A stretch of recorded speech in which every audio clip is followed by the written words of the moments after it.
Dia 5 de fevereiro, comemoramos o Dia do Dermatologista e temos uma surpresa especial para quem ajuda a cuidar da saúde da pele e dos pelos dos animais todos os dias.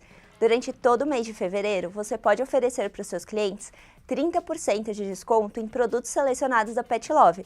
É só usar o cupom DERMA30, mas só é permitido um uso do cupom por CPF. E seus clientes ainda podem usar o cupom na sua lojinha online. Legal, né? Então acesse o QR Code aqui na tela e veja todas as opções e variedades de produtos disponíveis na promoção. Você recebe muitos pacientes com esporotricose na sua rotina clínica e ainda sente insegurança de tratar esses pacientes? Eu sou Beatriz Minozzi e no episódio de hoje a gente vai falar sobre esporotricose felina, quais os seus desafios e a importância que ele apresenta para a saúde única.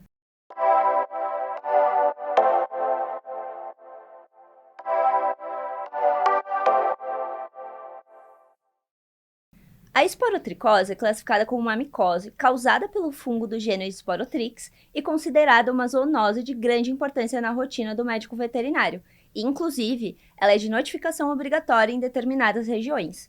Apesar dos felinos serem os mais acometidos e transmitirem a doença com mais frequência, outros animais também podem ter esporotricose. E para esclarecer alguns pontos importantes sobre esse tema que é tão relevante em nosso país, a gente convidou a doutora Fernanda Gonçalves, que é médica veterinária graduada pela USP, mestre e doutora em ciências pelo Programa de Epidemiologia Experimental Aplicada a Zoonoses da mesma instituição, que atualmente atua na área de doenças infecciosas dos felinos e saúde única. Muito bem-vinda, doutora Fernanda. Muito bom ter você aqui hoje. Muito obrigada, agradeço o convite. É uma grande satisfação estar aqui podendo falar de um tema tão importante para os médicos veterinários. Imagina, a gente que agradece, de verdade. E doutora, a gente comentou aí no início, né, um pouquinho sobre né, o gênero do Sporotrix, né? Eu acho que é importante a gente trazer, porque ele é muito associado quando a gente trabalha, e o tema ao Sporotrix Schenck, né? Mas a gente tem o Brasiliensis aí também, que tem toda uma importância, eu acho que é importante a gente colocar aí. O que você acha? Sim, nossa, adoro falar sobre isso, é extremamente importante. Por que as pessoas falam sempre do Schenck, né? Isso é por causa de uma referência histórica, né? Então, é uma doença nova, surgiu agora? Não, a primeira notificação que a gente tem, o primeiro relato é de 1898, por Benjamin Schenck, né? Então, naquela época, a gente tinha as notificações científicas, né? A maneira que a gente descrevia os patógenos aí homenageando, né? Então, a gente tem então essa doença ao longo da história. Então, a gente tinha caracterização do Sporotrix Schenck. Tudo bem, passam os anos, a gente tem o avanço da pesquisa e da ciência, e aí, mais ou menos em 2006, 2007, a gente começa uns artigos relacionados à biologia molecular, que a gente consegue ter um aprofundamento em relação aos patógenos. E aí a gente não descobre duas espécies dentro desses genes, a gente tem uma quantidade enorme de espécies. E por que isso é relevante e qual que é a importância de saber isso? Isso é uma frescura? É só para encher o saco? Não. Por que isso é importante para a gente? Principalmente em relação quando a gente pensa em saúde única, tá? Em estratégia, em que eu tenho que focar os meus cuidados. Então, hoje a gente já sabe que tem algumas espécies de Sporotrix que elas estão envolvidas com a relação ambiental e que o homem, o gato, um outro animal, vai ser um hospedeiro acidental. E nós temos também o clado clínico patogênico, que tem importância e relevância para acometimento dos seres humanos e dos animais. E aí a gente destaca a Sporotrix Schenck ainda, a gente tem agora uma pequena alteração em relação à taxonomia, mas ele ainda, pela importância histórica, a gente tem essa nomenclatura, e a gente tem, então, o Brasiliensis, que tem esse nome, porque a primeira descrição foi no Brasil, tá? A gente tem também em relação a clado clínico patogênico, que pode acometer seres humanos, a Sporotrix globosa. Então, a gente tem outras espécies. Tratando da realidade Brasil, tratando da realidade Sporotrix em centros urbanos, brasiliense, mais de 90% do acometimento é relacionado a essa espécie. Então, quando eu tenho Schenck, eu já sei que tem um envolvimento maior em relação ao ambiente, que né, antigamente se falava a doença do jardineiro. Então, a pessoa que não usa EPIs, equipamento de proteção individual, faz pequenos traumas na mão, quando vai mexer ali numa roseira, em material em decomposição, e é acometido, então é infectado pelo Sporo trichiniae e tem o desenvolvimento da doença. Quando a gente já pensa, a partir lá de 1998, a gente tem o surto no Rio de Janeiro, o epicentro, a maior casuística do mundo de esporotricose felina e humano que a gente tem agora, relatado na literatura, a gente tem o Sporotrix com destaque. E isso importa porque eu vou me preocupar com o ambiente? Vou. Mas agora eu tenho a participação do gato como amplificadora da doença. A Sporo trichiniae, eu tenho uma determinada gravidade, uma determinada dificuldade para tratar. O brasiliensis, ele é muito mais agressivo. Ele se adaptou no gato de uma maneira muito brutal. E ele tem uma disseminação muito grande. Até para em humanos, quando os humanos são acometidos por essa espécie, dá muito mais trabalho para a gente conseguir ter o controle, né? A gente tem muitos casos de hospitalização, inclusive mortes de seres humanos acometidos com Sporotrix brasiliensis. Então é importante, se a gente está trabalhando aí, a gente está conversando sobre educação continuada, a gente está falando com médicos veterinários, a gente tem que ter essa atualização para saber a relevância, a importância, o que eu estou lidando. Então, quando a gente vai tratar estratégias de saúde única para combater, se eu estou trabalhando com um patógeno, eu foco meus esforços em determinadas ações. Quando eu estou trabalhando com outra espécie, eu foco as minhas ações em outra, de outra maneira, porque eu preciso controlar isso, né? Não, perfeito. E você comentou, né, a importância da gente saber essas diferenças. Eu acho que trabalhar a saúde única, né, o médico veterinário também influencia na saúde do humano. Então, às vezes, o tutor vem com um caso de esporotricose em relação ao seu pet, né? Mas a gente percebe que ele também já tá com sinais e ele não percebeu, né?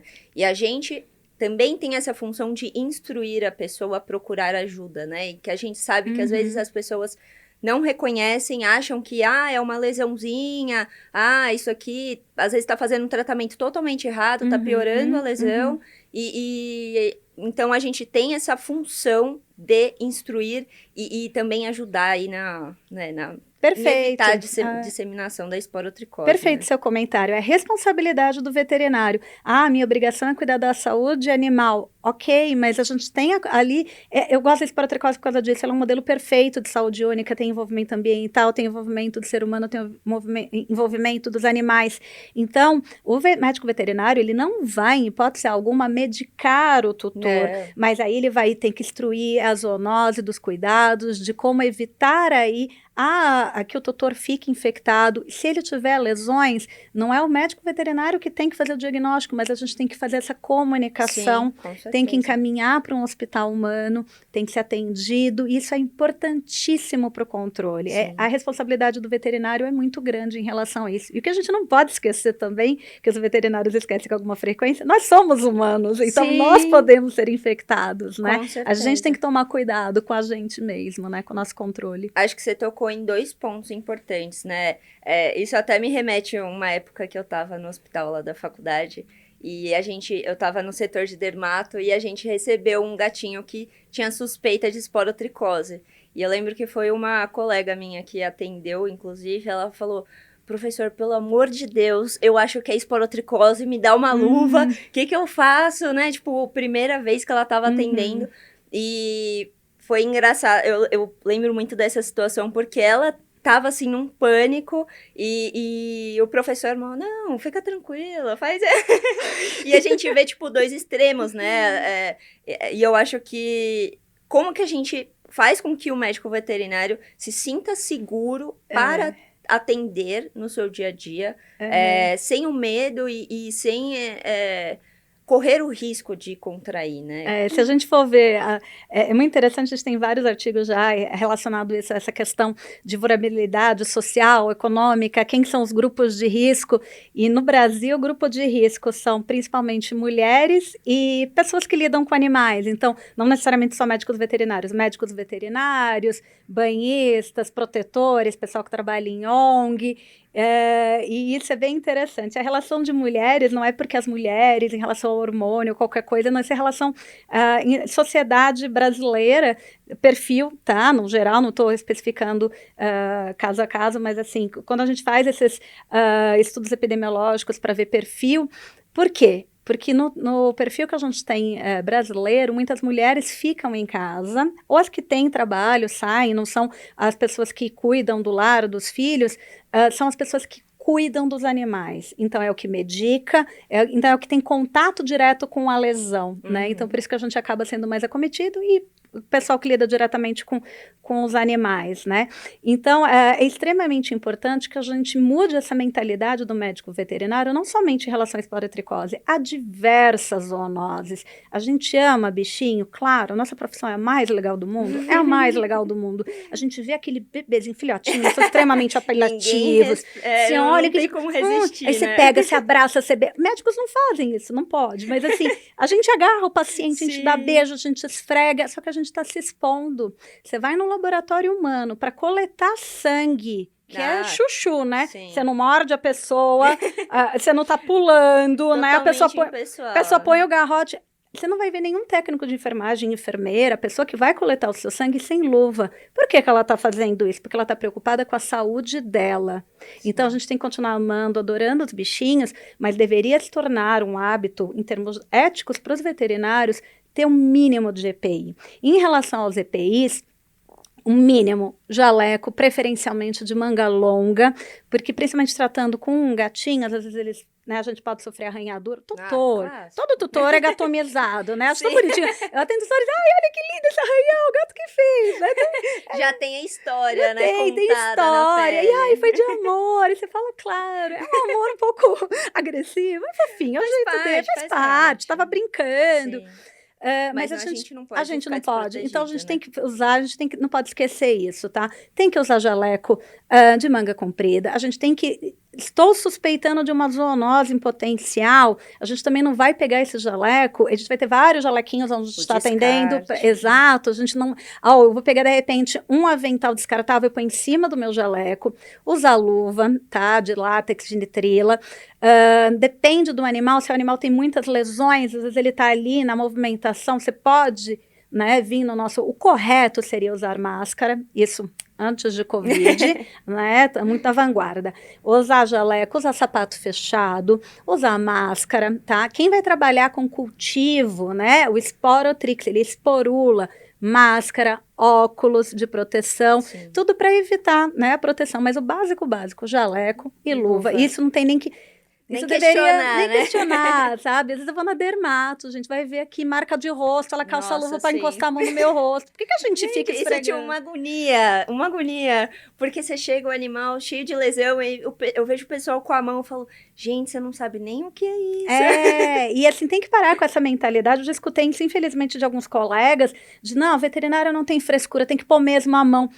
Então, até gente, certo ponto, eu acho que assim, não, a gente vai pôr a mão, mas eu vou pôr a mão com a luva. Sim, né? Sim. Porque a gente tem que preocupar com a nossa saúde, né? Então, isso é uma coisa super importante. A gente tem que parar de... e a gente não tem bola de cristal para saber o que aquele animal tem, né? Então... O que ele tem, se ele vai te transmitir alguma coisa ou não. Isso é um respeito com nós mesmos, sim, né? A gente respeita tanto o bicho, falta respeitar a nossa própria saúde, né? Com certeza. E, Fernanda, voltando um pouquinho aí no nosso assunto, que a gente vai indo, né? Mas sem problema. Assim que é bom. Você comentou muito dos gatos, né? Até mesmo quando a gente tava falando quem cuida e tudo mais. Em relação ao Sporotrix, na esporotricose, a gente relata muito o gato. Sim. Mas e outras espécies, né? Por que a gente não vê tanto ou não é tão comum? Isso. Então, como eu te falei, como é uma doença que a gente tem aí um período período muito longo na história da descrição da doença, a gente tem relatos na literatura de diversos animais acometidos, alguns relatos muito pontuais, em que até a gente questiona, poxa, mas só teve um caso, qual é a relevância disso, tá? O que a gente tem, principalmente, todos os mamíferos seriam mais suscetíveis a desenvolver esporotricose, tá? E aí a gente tem dos animais pensando em seres sinantrópicos, pensando em centro urbano, pensando nas nossas grandes rotinas, o que a gente teria que pensar?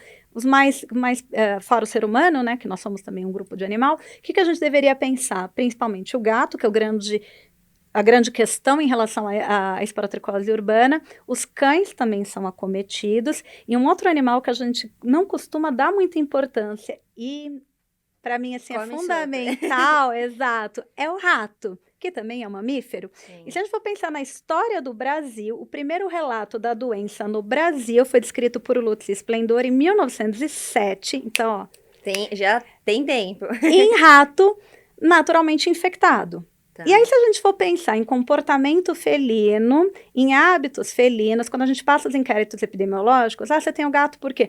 Fofinho, pet, bonitinho, não sei o quê. Em várias residências que a gente passa esse inquérito, o que a gente escuta? E para controle de roedores. Sim. Porque antes tinha aqui uns ratos que invadiam, eu estava meio preocupada, se a gente pensar, né, naquelas residências em situação de vulnerabilidade social, sanitária, então você tem a invasão dos roedores nas casas, eu pego o gato porque o gato vai caçar o rato. Sim. Então, se a gente já sabe, então, o primeiro relato do Brasil é com o rato, né, e o gato vai ali e caça o rato, mas é um pouco mais difícil da gente estudar os ratos, né, gato, fico tranquila, ratos em São Paulo tem um pouquinho de pânico. É verdade. E você comentou aí, né, de algumas casas terem o intuito principal de ter um gato para o controle, né, dos ratos, mas a gente também tem algumas famílias que têm o gato por ser um pet, mas ele ainda é solto. Né? Ele ainda tem contato com a rua e deixa ele exposto. Às vezes a pessoa não tem o objetivo do controle do rato, mas deixa o seu animal exposto ao rato, né? Se você me perguntar, temos diversos desafios em relação à saúde única, né, que envolve pessoas, principais focos são em áreas de vulnerabilidade social, sanitária, então temos muitas outras questões que não só a esporotricose na região, mas se você me perguntar, minha opinião pessoal, qual é o maior problema em relação à esporotricose? Posse responsável e manter os gatos domiciliados e não semi-domiciliados. O que eu mais escuto, tem algumas casas que realmente, assim, você também, né, não adianta ser tão ferro e fogo. A gente, fazendo trabalho de buscativa em algumas regiões, principalmente de Guarulhos, então, o que é uma buscativa? Você recebe, então, uma solicitação falando, olha, eu tenho um gato que está suspeito, mas às vezes a pessoa não tem condição de levar numa zoonose para fazer o diagnóstico, poxa, o outro gato também tem lesão, a pessoa tem lesão, então faz uma força-tarefa, vai lá na região para coletar, fazer o diagnóstico dos gatinhos e avaliar. Às vezes você entra nas residências e fala, puxa, é um cômodo, sabe, tem uma família grande, né, você tem ali um pai, uma mãe, às vezes, falando genericamente, 3 filhos, um gato e um cômodo, 2 metros quadrados. Onde que ele vai enfiar esse gato? Né? E não é um gato, a maioria tem 4, tem 5. Não, mas eu não tinha esse gato, ele entrou em casa, comecei a alimentar e veio. Então, a gente tem, isso é uma questão também que é muito mais ampla em relação do que só as pessoas que estão em vulnerabilidade social. Então, às vezes eu converso com tutores que não têm restrição financeira, mas têm essa mentalidade, o gato quer dar uma voltinha. Sim. Eu respiro fundo e eu falo assim, gente, você faz tudo que você quer na sua vida, por que o gato tem que fazer tudo que ele quer na vida dele? Sim. É claro, isso no mundo perfeito do gato, ele vai ter a vida louca dele, vai dormir durante o dia, à noite vai vadiar, vai encontrar a turma dele, vai brigar. Só que o que a gente tem? Exposição à violência, as pessoas judiam tem muitos maus tratos em relação aos gatos, ele pode ficar num buraco, não conseguir sair. Isso pensando em outras doenças, FIV, FeLV, esporo.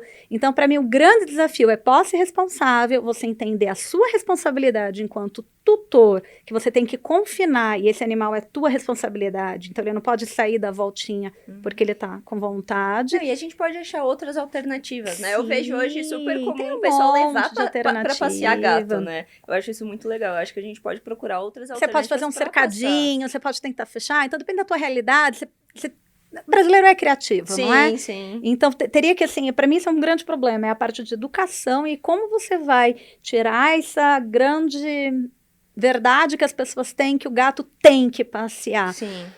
Ele pode gostar, mas assim, não é bom, não é saudável. A gente está pensando em saúde única, a gente está pensando em um problema que vai muito mais do que uma doença de um gato. E aí ele vai disseminar para os outros gatos, ele está contaminando o ambiente. No aí caso, vocês podem passar até para você, né? Você está colocando a sua saúde em risco. Né? Então é muito complicado isso, e isso para mim é o grande desafio, convencer as pessoas que elas têm que manter os gatos confinados. Isso é um grande desafio. É verdade. E aí, pensando ainda, falando um pouco dos gatos, a gente falando dessa transmissão, principalmente para os humanos, né, para os tutores. Sim. Por que o gato tá tão atrelado a essa transmissão? Também é pela questão dele tá, assim, mais associado aos ratos, como você comentou? Ou tá Isso do associado a rato é uma outra- grande hipótese que a gente tem, porque a gente tem ratos desenvolvem esporotricose, gatos, né? A gente, para fazer uma associação mais direta, a gente precisaria de mais estudo um pouco é difícil de trabalhar com os seres sinantrópicos, sim, com os com ratos, certeza. teria que fazer, enfim, captura de ratoeiras, enfim, é uma coisa um pouco mais complicada, mas extremamente interessante, acho super importante. Em relação à esporotricose, o que a gente tem que pensar? Ele é um fungo dimórfico, ele muda de forma, então ele tem uma forma micelial ambiental, e aí determinada temperatura, 25 a 30 graus, e no gato, nos seres humanos, ele desenvolve forma leveduriforme, acima de 30 graus, são temperatura 36, 37 graus. Então, a gente já tem aí uma vantagem desse fungo em relação à amplificação em hospedeiros, vertebrados e mamíferos. Então, essa espécie consegue se adaptar aos gatos, né? Gato, cachorro, seres humanos. O que a gente sabe? O gato, a gente não sabe por quê, isso é uma grande dúvida que a gente tem, por que o gato desenvolve formas clínicas tão agressivas. Quando a gente pega amostras de histopatológico que a gente consegue visualizar as formas de fungo, a gente pega de um cachorro, de uma pessoa e de um gato, a proporção do gato é brutal, é uma quantidade incrível, enorme. Ele se adaptou no gato de uma maneira e o gato não consegue controlar. Gigantesca. A gente sabe que isso, principalmente com brasilienses, porque é um grande mistério. E aí, como ele tem uma quantidade gigantesca ali de formas leveduriformes, então de esporo, ele tem uma chance maior de transmissão do que, por exemplo, cães. Cães, a gente tem relatos pontuais na literatura, tá? E assim, quando a gente vê as lesões nos cachorros, são lesões mais fáceis, mais controladas. No gato toma uma proporção absurda, assim, dá uma destruída no gato, se você demora para começar a tratar. Viu aquele gato tomado na... Exato, você perde plano nasal, focinho, orelha, assim, é uma coisa muito agressiva. Se a pessoa vê, ela nunca mais vai esquecer essa imagem, né? Então, esse é um grande mistério. Por que isso está tão relacionado? Mas a gente tem essa capacidade desse fungo de acometer. E a gente tem relatos em humano, a principal via de transmissão é por trauma, então arranhadura, como já era no Schenck quando a gente trabalhava com o meio ambiente, tá? Essa é a principal forma, mas a gente já tem relatos de contaminação em humanos que o gato tá ali, então ele tá com aquelas feridas ulceradas, que ela pode ficar crostosa, pode ser única, pode ser disseminada, e ela pode ter um exudato purulento, cérebro sanguinolento, né? E aí, quando ele dá aquela chacoalhadinha, esse exudato tem contato com pessoas. Então, já tem relatos de seres humanos que, por contágio com esse exudato, desenvolveram. A forma não é a principal ainda é por traumas.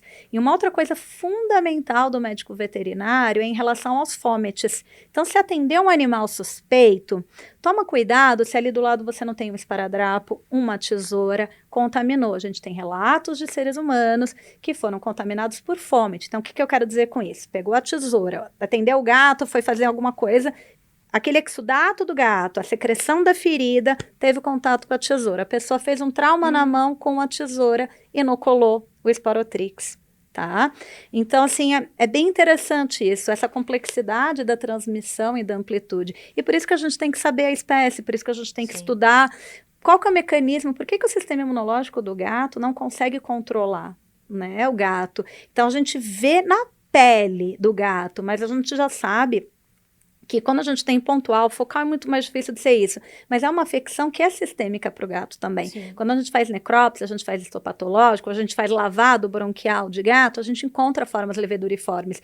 Quando a gente faz histopato, a gente vai, tem cérebro, fígado, rim, tem todos os órgãos. Então, dissemínico, a gente vê a pele. Sim, é o mais... visual, é o primeiro contato que você tem, né? Pra você depois estudar mais. E se a gente pensar nos pets, a gente tem esse contato muito próximo. A gente quer, aí vem aquele gatinho sedutor esfregando em você, se fala, ai, como ele é lindo, ele me ama. Só que ele tá com uma lesão. Então, a gente não pode deixar ter contato da nossa pele com a lesão. Isso é difícil, porque o tratamento é longo também, né? Muito longo. A gente vai chegar, né, nesse ponto do tratamento. Mas, Fê, voltando aí um pouquinho no assunto que a gente tá falando de transmissão, você comentou aí muito da transmissão para o humano, né? Da Sim. questão do trauma. Para o felino, ele também precisa desse trauma prévio? A pele, ela precisa estar, de alguma forma, né? Ter alguma lesão ou alguma outra doença prévia para que ele esteja suscetível a adquirir, né? O Sporotrix, ou ele consegue de forma natural, né? A pele intacta. Tá, voltando para os inquéritos epidemiológicos, que às vezes o veterinário clínico, eu sou clínica também, eu adoro, mas falar que coisa chata falar de epidemiologia, mas pra gente entender a doença precisa, né? Quando a gente vai avaliar, por exemplo, o nosso grupo de estudo fez um trabalho com os animais e a gente foi ver isso. Então o que a gente ia verificar? Mais ou menos faixa etária, né? Porque às vezes a gente não consegue precisar, muitos, o tutor vira e fala, chegou em casa, então não sabe a data de nascimento exato, mas a gente vê que a maioria são animais jovens, mas aí a gente também vai pensar esses animais semidomiciliados, então são animais mais jovens mesmo. O que a gente vê, tá? Isso bate com os relatos da literatura. A gente tem um número maior de gatos machos inteiros. Tá? Aí a gente vai pensar, tá, o correto seria eu estar ali acompanhando, ter câmeras, vendo como que tá a transmissão. Mas o que a gente vê? Eles têm conflitos, eles têm atritos, eles têm briga. Por quê? Por território, por fêmea, tá? Então, esse é o perfil que a gente tem epidemiológico. Gatas fêmeas podem ser acometidas? Óbvio. Gatos idosos podem ser acometidos? Óbvio que podem. Qualquer gato pode ser acometido. Mas esse gato que é inteiro, que está ali na rua, o que a gente vê? A gente vê que tem uma proporção maior. Então, a gente pega um número, sei lá, de 200 gatos. Aí você vai fazer ali, vai traçar o perfil, 150 são machos inteiros. Então, dentro das medidas que a gente está pensando, então, vamos pensar em saúde única, eu quero combater. Então, eu tenho que focar a minha atenção no gato, eu tenho que estimular a esterilização desses animais, e isso pensando em saúde única para milhares de populações descontroladas, né, que a gente tem, a multiplicação, número que cresce de filhotes é absurdo. Então, para várias questões em saúde única, a gente tem que estimular a esterilização dos animais, né? Então, esse é o perfil que a gente tem, de gato macho inteiro. É o que mais tem, mas qualquer gatinho pode ser acometido. Tá? Perfeito. Tá ótimo. E Fê, aproveitando que a gente falou das lesões, né? Como que a gente faz um bom diagnóstico da esporotricose? Porque a gente falou, é muito comum vir o gato com aquela lesão característica. Isso. Mas se basta ela isso. É característica, mas ela não é patognomônica. Então. Esse ponto que você está tocando, Bia, é fundamental. Por quê? Porque às vezes a gente se limita, né? Exato, porque é assim que acontece. Então, por exemplo, quando eu estava na graduação, o que o meu professor falou? Falou errado? Não, era outra realidade, né? Gente, vocês não vão ver gato com esporotricose. Eu vou dar esse assunto, mas assim, não pega. Não acredito. Eu adoro isso, que é evolução, porque na época que eu era aluninha, né, realmente, era difícil de ter, mas isso me pegou, tem algumas coisas que eu gravo na memória, nem sei porquê, né, anos depois eu vou trabalhar no doutorado com isso, né, e hoje é outra realidade. Hoje, viu a lesão ulcerosa, a primeira coisa que você vai pensar é esporotricose, tá? Se for no Rio de Janeiro, tô trabalhando em Guarulhos, é esporotricose. Calma, são áreas que a gente tem uma concentração gigantesca, sim. Antes, quando você tinha lesão, tem o nariz de palhaço, tem um aumento em relação ao plano nasal, criptococose. A criptococose continua existindo, né? E aí, o que a gente tem? A gente não pode esquecer do diagnóstico diferencial. Sim. Essas lesões são patognomônicas? Patognomônica eu olhei, identifiquei, é única. Bati, eu remeto direto à afecção. Não são. Então, o que pode confundir o aspecto clínico? Aí depende também da região que você está. Criptococose, histoplasmose, que são outras doenças fúngicas, micobacteriose, neoplasias, que também antes era uma questão que a gente falava muito mais do que hoje. Então, neoplasias, principalmente de células escamosas, pensando no carcinoma de células escamosas. Que mais? Leishmaniose, que tem crescido muito o número de ocorrência de casos no Brasil. Então, não dá para a gente bater o olho e a gente falar pelo aspecto clínico. Sim. E aí, o padrão ouro, se olhar em literatura, ainda a gente tem como padrão ouro a cultura fúngica. que é um espetáculo, e assim, não existe diagnóstico perfeito, né?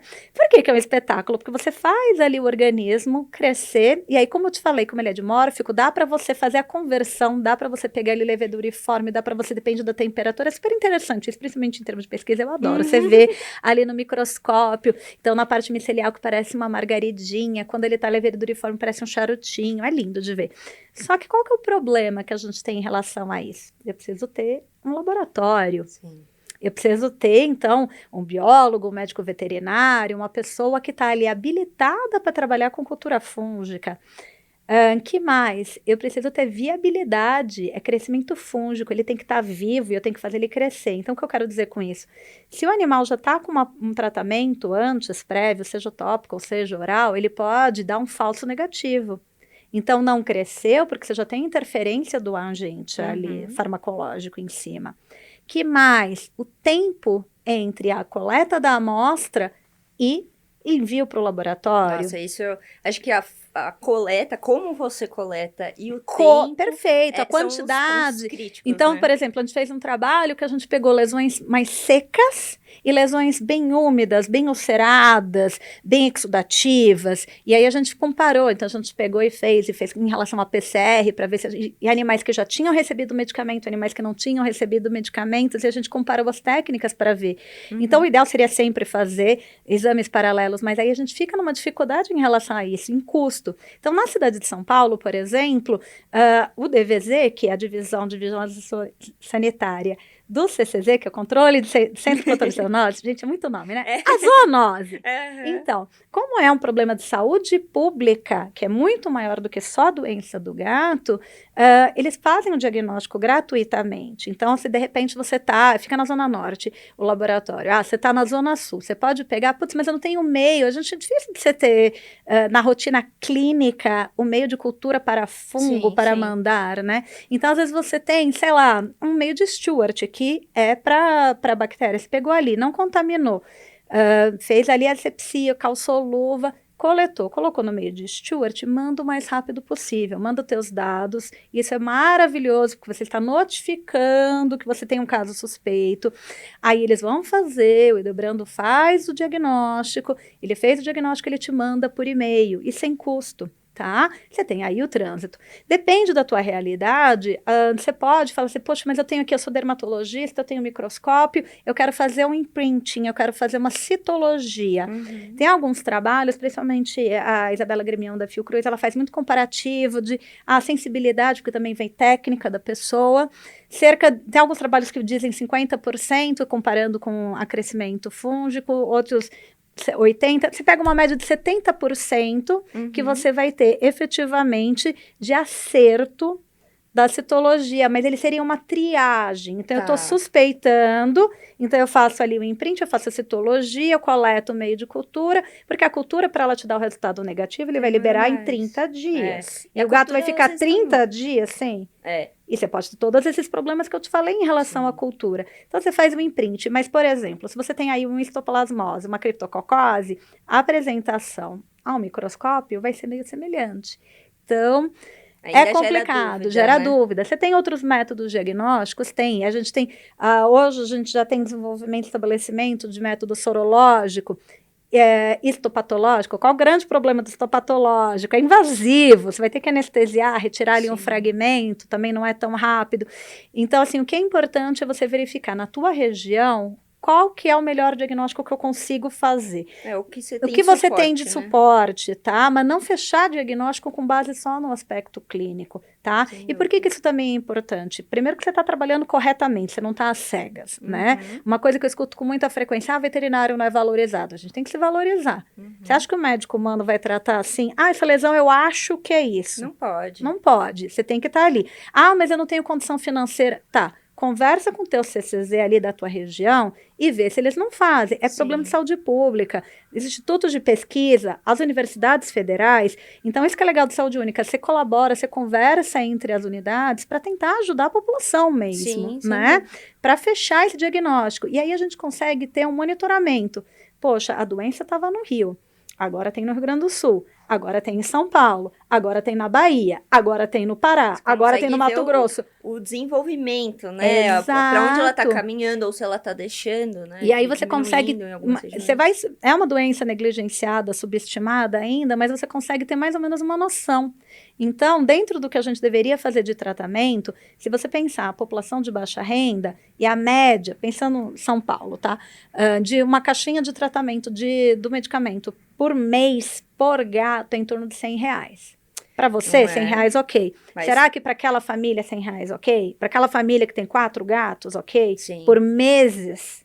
Não é um tratamento... E como ele é longo, né? Se você for ver o tratamento todo, acaba sendo um valor considerável, então, dependendo da família, né? Dependendo da família. É totalmente impossível daquela família bancar. Então, se você coloca isso como um problema de saúde única, saúde pública, você consegue fazer pressão. Em algumas cidades do Brasil, a gente já tem a distribuição com monitoramento do médico veterinário e acompanhamento gratuitamente para poder controlar a doença no gato. Tá? Então, o médico fez ali, o médico veterinário fez o diagnóstico, se tiver caso de pessoas, encaminha para o hospital humano e já coleta o material e já deixa o medicamento. Então, assim, aí a pessoa já tem essa facilidade para adotar o medicamento, porque ela vai falar, poxa, eu amo o meu gatinho, mas como que com o que eu ganho, eu tenho que sustentar a minha família, eu vou pagar um tratamento desse. Então, aí, isso é pensando, por isso que eu te falei, medidas de saúde pública. Sim. Então, distribuição sem custo do medicamento para o ser humano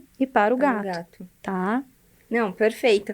E isso me remeteu a uma situação que aconteceu recentemente, em que o pessoal tava falando, porque o médico veterinário prescreve, ou tipo, deixa de prescrever um tratamento, ou prescreve de forma errada. E eu levantei, gente, eu acho que assim, você mesmo comentou, né, a medicina veterinária, ela vem mudando muito, de forma muito rápida, né, então, coisas que antigamente a gente não considerava, hoje a gente já considera, então a importância da esporotricose hoje, com certeza é diferente de antigamente, né, mas também a questão da aceitação do tratamento, né, então, a gente como médico veterinário, a gente, às vezes, prescreve, relembra a importância, mas a gente tem uma família que não tem condição de tratar, né? E a gente entra naquele dilema, o que eu faço, né? Então, é muito importante a gente trazer essas alternativas, porque a gente não tem... seria perfeito se tudo que a gente prescrevesse, tudo que a gente orientasse fosse feito, né? Mas ter esse suporte da saúde pública, né? Então, ter esse suporte tanto de diagnóstico quanto de tratamento e a gente mostrar para o pessoal, né? Então, gente, procurem o centro de zoonoses mais perto de vocês, procurem um sistema de saúde pública para que eles te orientem tanto, né? Como vocês podem ter ajuda para o diagnóstico mais certo, né? Para vocês fecharem o diagnóstico, como vocês podem ajudar aquela família para que ela tenha o tratamento. Volta no que a gente levantou no começo do episódio, a questão da gente indicar aquela pessoa para o médico. Então, olha, seu gato está com esporotricose, não sei se vale a pena, você talvez não tem lesão, mas quem sabe passar no médico, dar uma olhada, né? Se você tem lesão, olha, essa lesão é característica, procure um médico, né? Então, a gente orientar. E a questão da notificação, né? Isso. A gente comentou que são algumas regiões. Mas... Exato, algumas regiões que já têm isso. Porque assim, então eu vou pegar e vou querer dar esse medicamento de graça.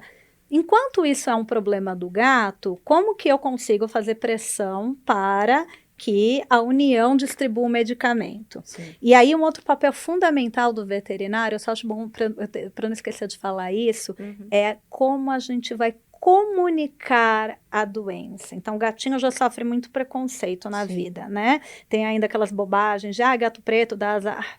Né? Tem que tomar um super cuidado. Super cuidado. Então, se você pega e vai notificar, a esporotricose é uma doença que é transmitida por gato. Nossa, esquece. Amanhã já tem um monte de gato maltratado, jogado na rua. Exato. Né? E a pessoa vai se informar principalmente com o quê? Com o veterinário. Ele vai levar, e se o veterinário chega assim, de repente assusta a pessoa e vai gerar um abandono. E vai falar, eu não vou matar meu gato, mas também não quero esse bicho aqui perto de mim. E joga no meio da rua. É verdade.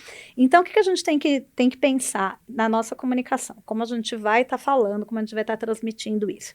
Então, Então, o que a gente tem que falar? O gato, ele também é uma vítima, como a gente.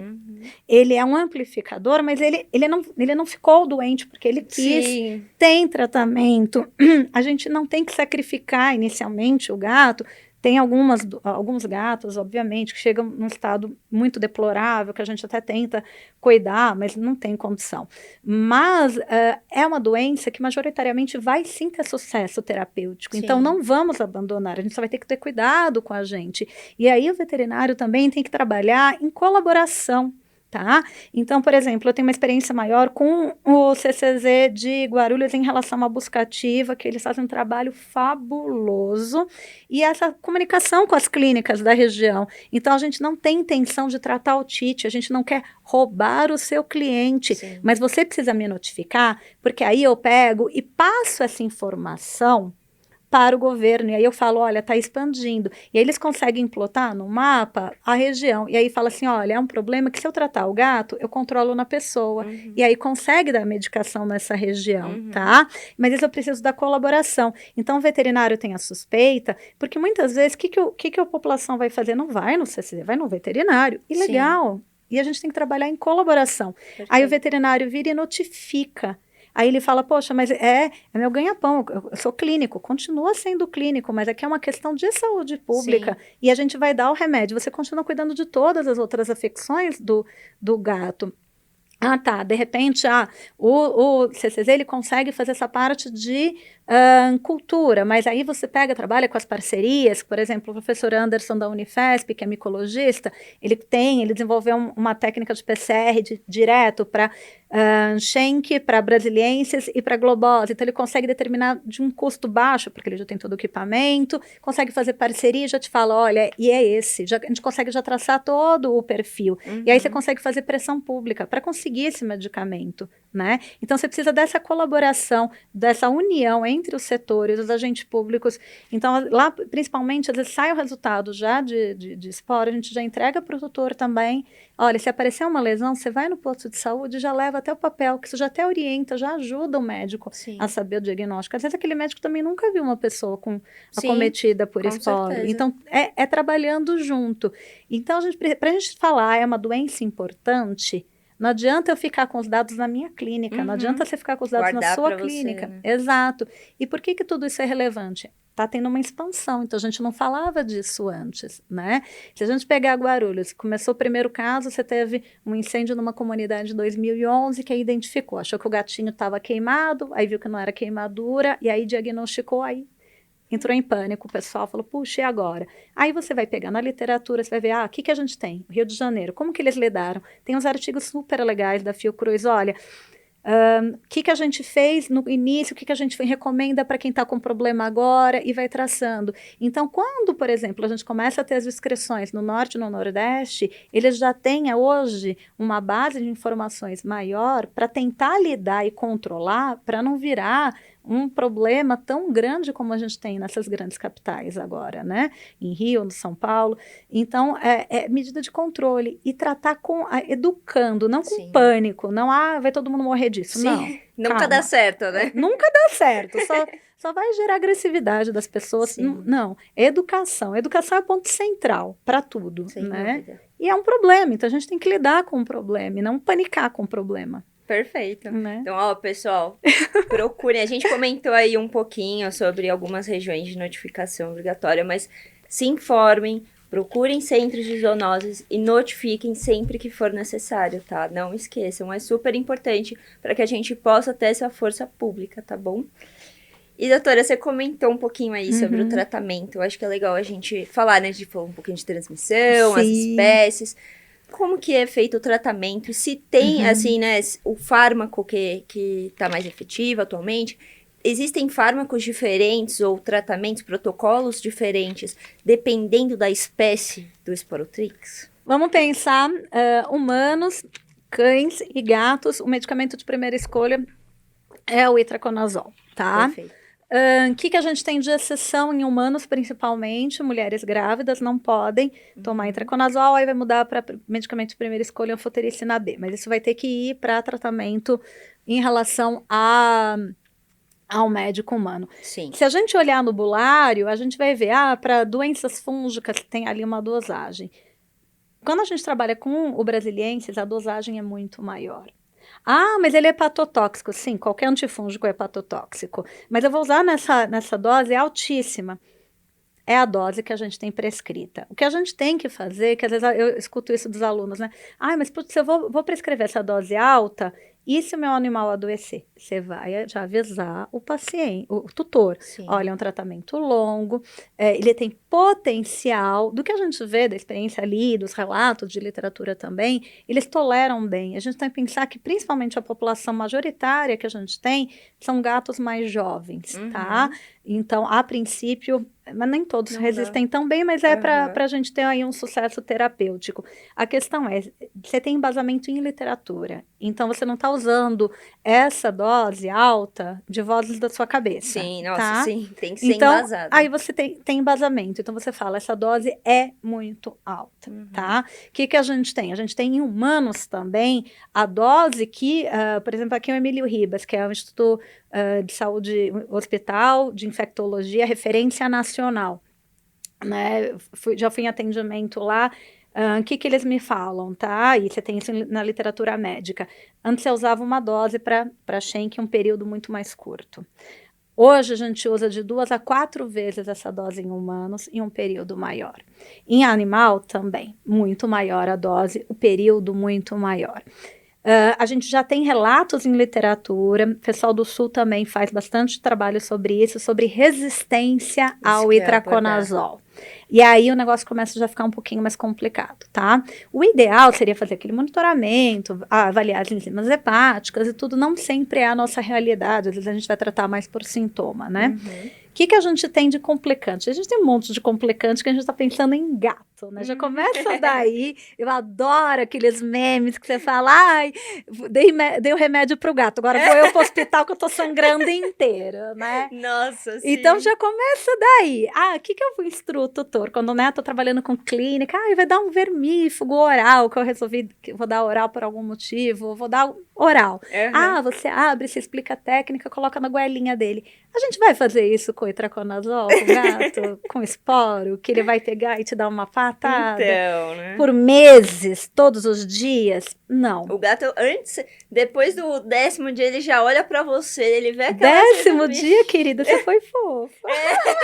Depende do gato, já começa antes, né? Depende do gato. Então, o que a gente tem? Então, aí teve todo um trabalho de pegar e falar, tá, e agora, o que a gente vai fazer? Uma cápsula grande, o itraconazol, tá, o que a gente vai fazer? Vou dar ali 100 miligramas pro gato. Se pensar num gato de 3 quilos. O que a gente indica? Deixa o gato com fome. Você já viu que o gato já não tá legal, né? Você já tira a comida à noite, chega de manhã, você pode pegar uma comidinha úmida, uma latinha, um alimento palatável, põe um pouquinho, não vai encher muito, porque é do gato, né? Você abre ali a cápsula, já temos publicações de comparativo, engolir a cápsula, o gato que engole a cápsula aberta tem eficácia.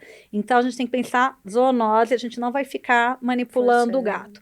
Então, você mistura ali na comidinha úmida, entrega e reza para o gato comer. Tá?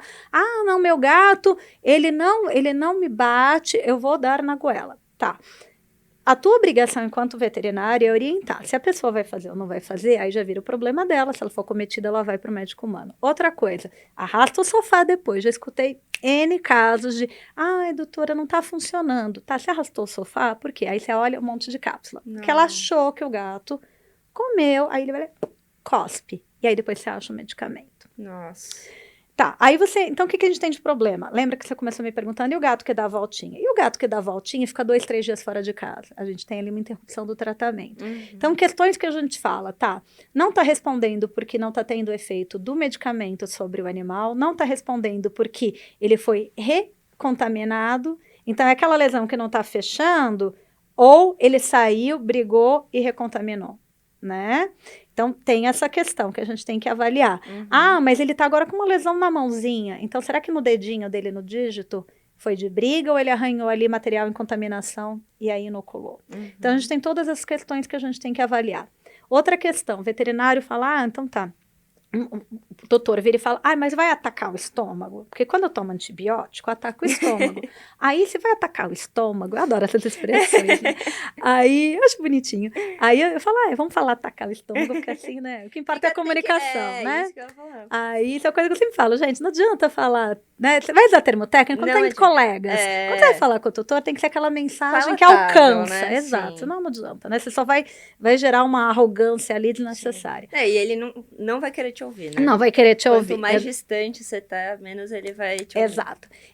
Então, o que a gente tem em relação a essa parte dos antiácidos, tá? O veterinário não deve prescrever nem antagonista de receptor H2, ranitidina, nem deve prescrever bloqueador de bomba de prótons, omeprazol, junto com o tratamento, porque ele tende a alcalinizar o estômago, e a gente está pensando no itraconazol, que ele é lipossolúvel, e para a absorção dele, é melhor que esteja no pH ácido normal do estômago. Perfeito. Então, a gente pode diminuir a eficiência do itraconazol. Então, não está funcionando, mas eu estou dando o meu omeprazol todo dia. Então, é o itraconazol que não está funcionando, ou a gente tem ali uma interferência do medicamento. Então, tem essas questões, tá? Mas a gente já tem, sim, relato, quando a gente faz cultura de resistência. O que mais que a gente tem que avaliar? Como estão essas lesões? Então, se eu tenho uma lesão única, eu entro já só com itraconazol. Se eu tenho já acometimento, múltiplas lesões, achei o animal na rua, né? Então, eu acabei de adotar o animal, ele está com lesões no corpo inteiro, principalmente mucosas, a gente já tem os relatos de mucosa, nasal, oral. Pode ter genital, mas em geral o que a gente mais vê de acometimento é em mucosa nasal e oral. A gente tem uma dificuldade muito maior com esse tratamento. Então, a gente já associa. Então, um gatinho tem uma lesão simples, a gente entra com itraconazol. A gente tem uma lesão múltipla em focinho, em mucosa, no corpo inteiro, já associa itraconazol com fotericina B.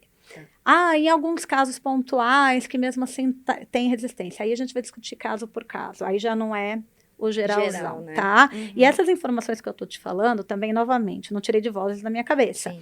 A gente tem artigo científico que fala, recentemente, em 2021, a gente tem um manual que foi emitido pelo grupo de estudos de esporotricose, tem uma associação da Sociedade Internacional de Micologia Humana e Animal, que aí ele já fez as diretrizes do que deve ser feito. Perfeito. Tá? E aí a gente vai depois pontualmente a esse animal, o animal que eu consigo, tem um tutor, ele é responsável, eu estou dando, ele garante, a gente já viu todas essas outras falhas de tratamento e excluiu. E ele não sai de casa, o que a gente pode fazer? Aí pontualmente a gente pode pensar em alternativas, cirurgia, crioterapia, mas assim, é pontual. O que a gente tem que ter em mente hoje, de primeira escolha, primeiro tratamento ainda é o itraconazol, tá bom? Perfeito. E, doutora, você tinha comentado, né, do omeprazol, da interação. A gente tem outros medicamentos que interagem negativamente com o tratamento, que não são recomendados? Esses são os principais que a gente usa, porque o animal ele pode ter co-infecção, né?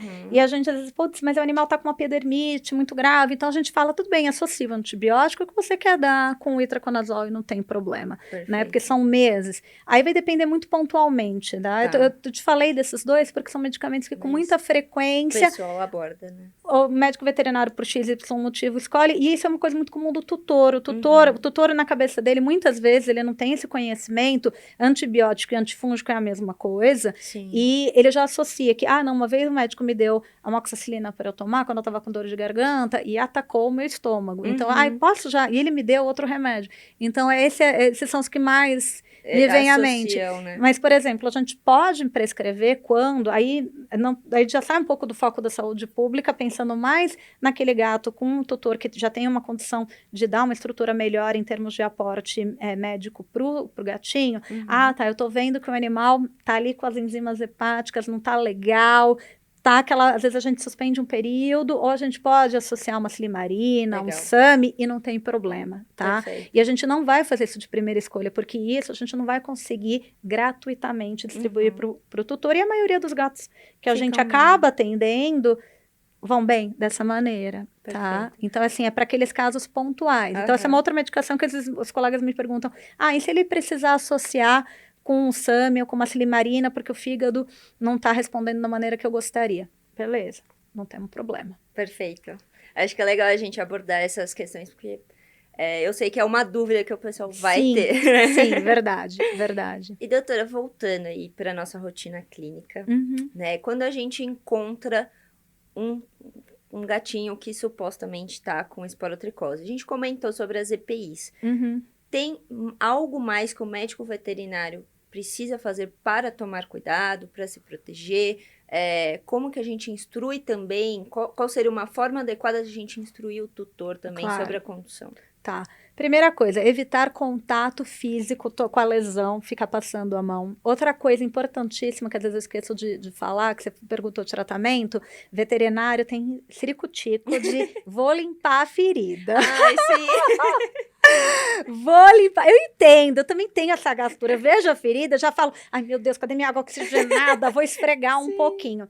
A gente tem que pensar que pets, em geral, já não são tão favoráveis a tratamentos tópicos quanto a gente. Então, você pega esse lambuza de creme hidratante, fica belíssima. O gatinho já tem uma tolerância menor.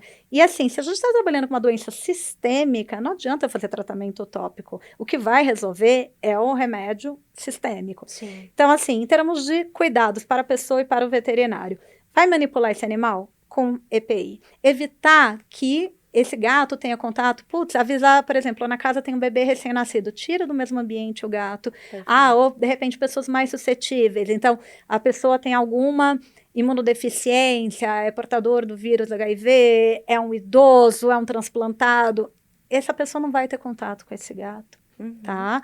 A pessoa está grávida, não é ela que vai medicar o gato. Perfeito. Evitar. Que mais? A pessoa tem que recolher essas fezes, tem que descartar. A gente tem relato na literatura que nas fezes você tem a eliminação do fungo, tem a contaminação do ambiente. A gente tem que tomar cuidado com as coisas na casa. Então, o que eu quero dizer com coisas? Os seus móveis. Então, eu tenho ali um belo sofá. O gato não vai ficar nesse sofá, porque se é de tecido, ele vai impregnar. Então, a gente tem que ter cuidado com o contato direto e com o contato indireto. Então, aonde que esse gato vai ficar isolado na casa para não contaminar, né? E, obviamente, aparecendo uma coisa que a gente sempre tem que avisar, né? Aparecendo lesão, vai o veterinário ou o tutor para o hospital, mas a gente tem que cuidar disso. O veterinário tem que começar a usar luva, tem que parar de ter essa mania de ficar, eu vou esfregar a lesão, eu vou passar. E para o tutor também não ficar limpando, Sim. porque mesmo um gato bonzinho, eu fico imaginando, nunca atendi um persa com esporo. Mas até um persa, eu acho que vai chegar uma hora e vai falar assim, minha filha, qual é o seu problema, né? Não tô gostando. Não tô gostando, sabe? Ele vai falar assim, saia. Simples, né? Daquele jeito do gato. Exato, saia, me deixe em paz no Sim. meu canto, né?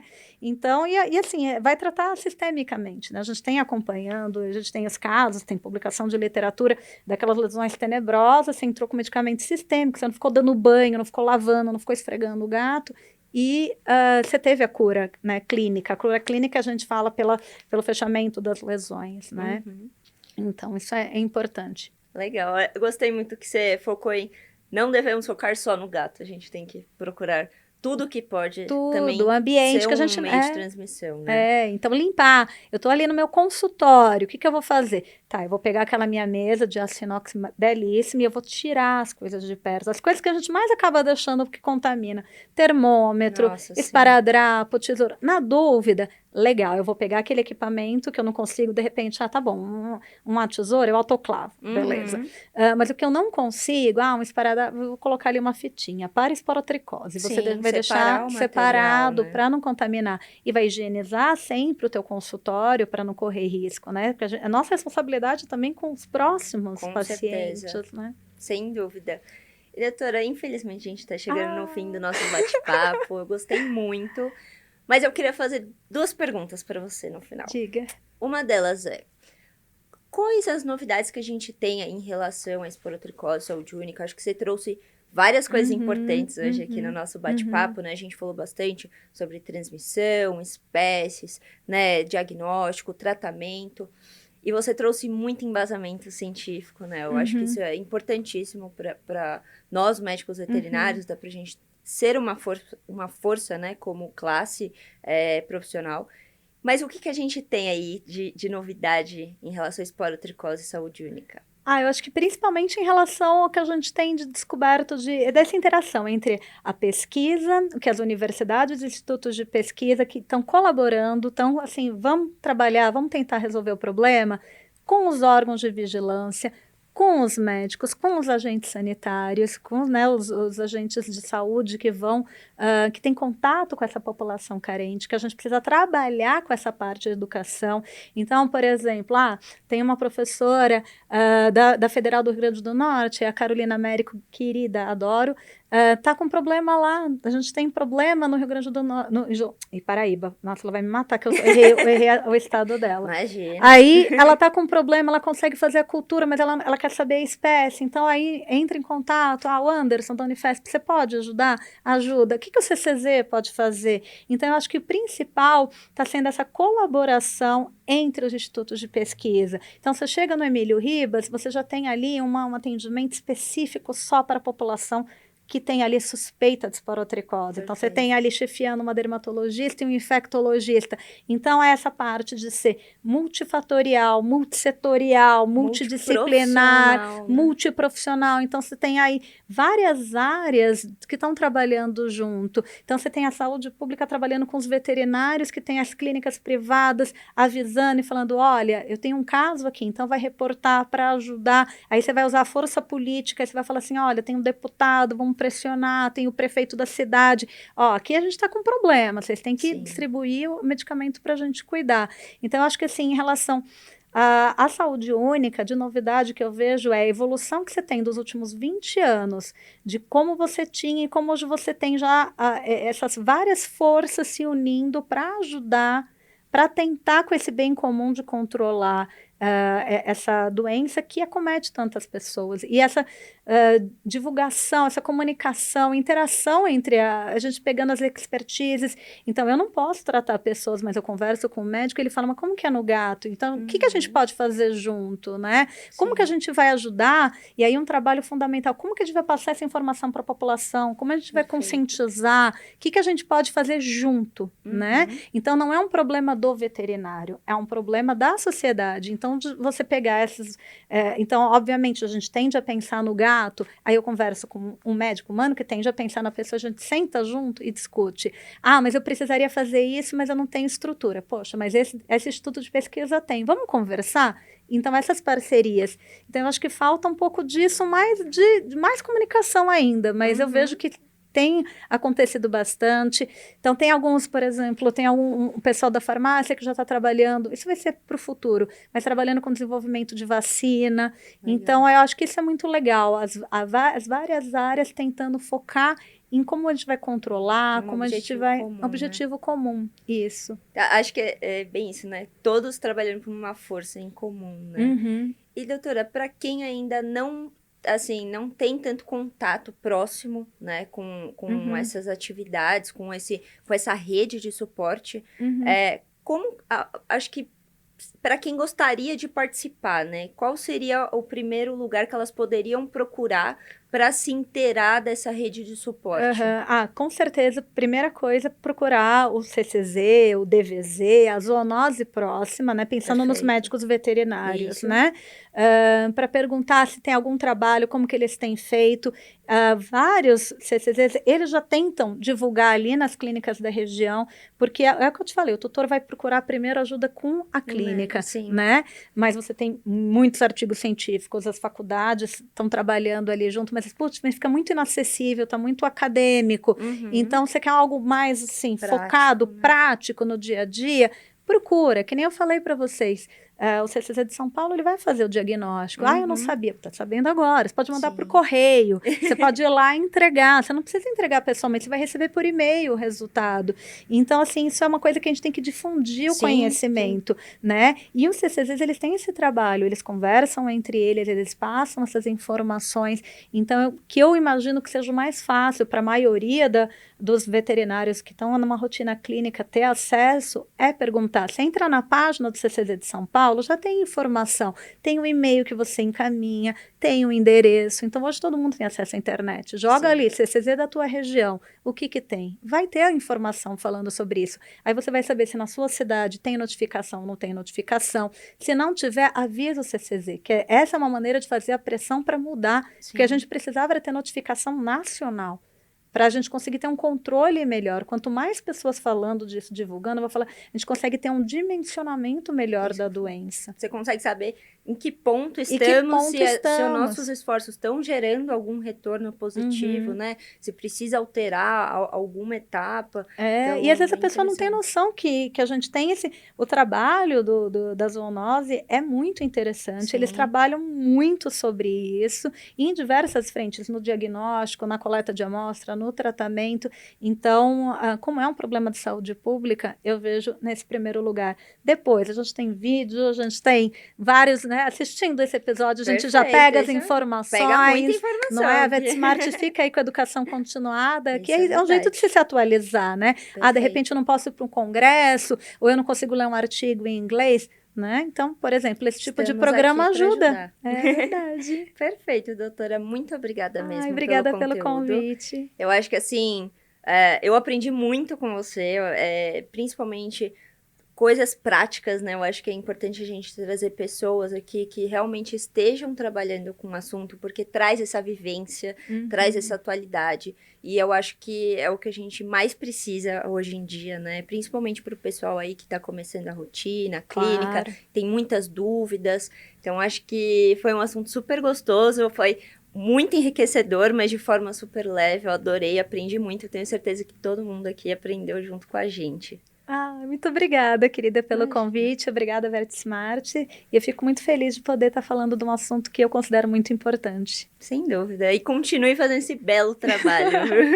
Sem dúvida, todo mundo tem a ganhar com isso, né? Voltando para o assunto de saúde única, a gente aí, tanto os animais, quanto o ambiente, quanto a gente. Então, só reforçando e agradecendo pelo seu trabalho, pela sua equipe, né? Por todo mundo que une forças para gerar um retorno positivo para a sociedade em relação às zoonoses, né? Doenças transmissíveis, enfim. Obrigada mesmo, Muito doutora. obrigada.